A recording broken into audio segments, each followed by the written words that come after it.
রাসেলের বাসায় এসেছি, ঈদের দাওয়াত, ঈদের প্রথম দাওয়াত আজকে আমাদের। রাসেল বলো কি রান্না করেছো? এটা হাঁসের মাংস।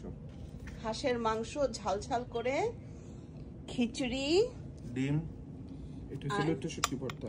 শুটকি ভর্তা, মাশাআল্লাহ। ডিম। আমার হাজবেন্ড তো পুরো একদম রেডি, যেন পাঞ্জাবিতে কিছু না লাগে। এটার কথা বলতে হবে, রাসেল এই পাঞ্জাবিটা বাংলাদেশ থেকে স্পেশালি আনিয়েছে। শুটকি ভর্তা খাওয়ার সময় সাবধান, মানে ভয়ঙ্কর না, ডেডলি ঝাল হয়েছে। শুটকি ভর্তাকে 100-তে 500 দিলাম। শুধু ডিম ভাজা শুটকি ভর্তা দিয়ে খাওয়া যায়? মারাত্মক মারাত্মক, সত্যি কথা। ও বাবা রে ভাবি, জালে আমার মাথা ঘুরাইতেছে। রাসেল যা ঝাল দিতে পারে, আর রাসেল যে রান্না শিখেছে আজকাল, মাশাআল্লাহ মাশাআল্লাহ। আর হাঁসের মাংসটার রংটা যে কি সুন্দর হচ্ছে, আর নরম, মাশাআল্লাহ।